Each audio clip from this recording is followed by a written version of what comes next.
বাড়ির লক্ষ্মীশ্রী আনার জন্য একমাত্র মেয়েরাই পারে সকাল থেকে রাত পর্যন্ত অক্লান্ত বিনা বেতনে পরিশ্রম করতে। Hello everyone, good morning. আশা করি সবাই ভালো আছেন, আমিও ভালো আছি। সকাল সকালে গ্রামের একটি সুন্দর এবং সতেজ পরিবেশ নিয়ে ব্লগটা শুরু করলাম।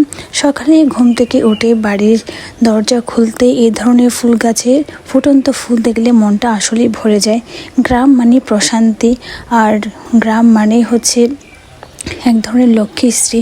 এটা আসলে মুখের কথা না, এটা আসলে কার্যকরী সেম।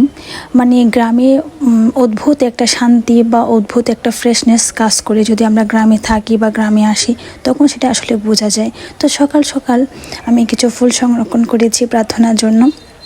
তো এই ফুলগুলো হচ্ছে কি বিভিন্ন জায়গা থেকে আমার মা কালেক্ট করেছে। প্রার্থনা করা শেষ, দেন আমি চা বসিয়ে নিয়েছি।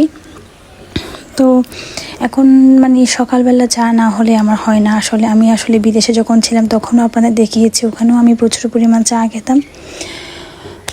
তো আমি এখন আসলে এখানে একটু ক্যামেরাটা সেট করা আমার জন্য খুবই টাফ হয়ে যাচ্ছিল।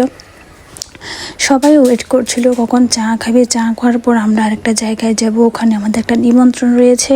আসলে গ্রামের বাড়িতে যখন বেড়াতে আসি তখন হচ্ছে কি বিভিন্ন জায়গা থেকে সকালে চায়ের নিমন্ত্রণ বা দুপুরে চায়ের নিমন্ত্রণ, এই ধরনের একটা রিচুয়াল আসলে থাকে।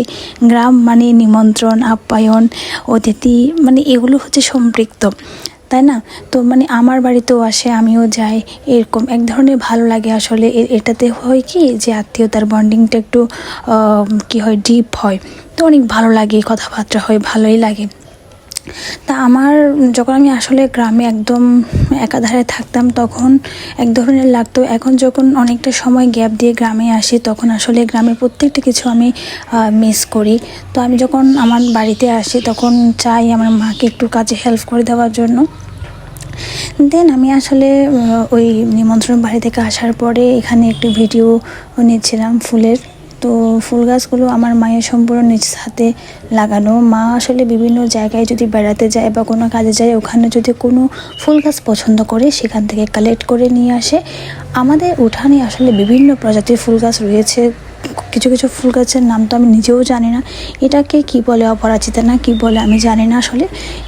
এই ফুল গাছের নামটা কি হতে পারে, এই ফুলটার নাম কি হতে পারে, এটা একটু আমাকে কমেন্ট করে জানাবেন প্লিজ। এটা হচ্ছে 12টা ফুল গাছ, এটা সবাই তো চেনেন। তো এখানে গাঁদা ফুল গাছেরও কিছু কালেকশন রয়েছে আর কি। তো আর এখানে রয়েছে আমার মার মোস্ট ফেভারিট একটা বেডশিটটা আসলে নেচারের সাথে ম্যাচিং হয়ে গিয়েছে, মানে গ্রিন কালার আর কি। নেচারও গ্রিন আর বেডশিটটাও গ্রিন, তাই ভিডিওগুলো নিচ্ছিলাম। তো এটা হচ্ছে ভাত পাতা গাছ, খুবই সুগন্ধি গাছও বলে এখানে, তবে আমরা গ্রামে এটাকে ভাত পাতা বলি। এটা ভাতের মধ্যে বা পায়েসের মধ্যে দিলে খুবই ভালো ঘ্রাণ হয়।